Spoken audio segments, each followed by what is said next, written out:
నిజాంపల్లి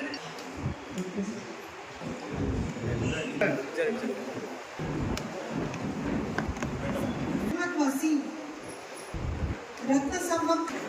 ఎలపైన శ్రీలత గోరుకొత్తపల్లి 2 మండలాల కళ్యాణ లక్ష్మి చెక్కుల పంపిణీ కార్యక్రమంలో పాల్గొన్నటువంటి మార్కెట్ కమిటీ అధ్యక్షులు కిషన్ గారు,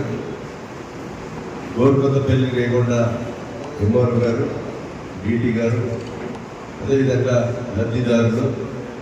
గ్రామ సర్పంచులు, అదేవిధంగా పత్రికా మీడియా సోదరులు అందరికీ నమస్కారాలు. కళ్యాణ లక్ష్మి చెక్కులను గత ప్రభుత్వం ప్రవేశపెట్టిన ఆర్థికంగా ఆరోగ్యకరంగా లేకుండా ప్రభుత్వ పథకాలు పేదవాళ్లకు ఆపకుండా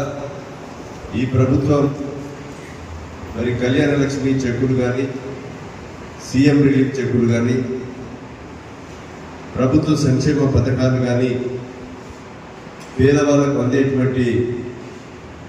ఈరోజు సన్న బియ్యాన్ని కూడా 14,000 కోట్ల రూపాయల భారం పడ్డ ప్రతి సంవత్సరానికి సన్న బియ్యాన్ని అందిస్తూ ఆడబిడ్డలందరికీ కూడా ఉచిత బస్సు ప్రయాణం కల్పిస్తూ చదువుకునేటువంటి మహిళా విద్యార్థులకు కూడా, చిరు వ్యాపారులకు కూడా ఉపయోగపడే విధంగా ఈ యొక్క ఆర్టీసీ సౌకర్యం 5 లక్షల ఆరోగ్యశ్రీని 10 లక్షలు పెంచి ఈరోజు ఆరోగ్యశ్రీల కవర్ కాకుండా డబ్బులు మీరు పెట్టుకొని బిల్లులు మాకు ఇస్తే 8,900 మందికి 2.5 సంవత్సరాల్లో సీఎం రిలీఫ్ చెక్కులను కూడా మీకు అందజేయడం జరిగింది.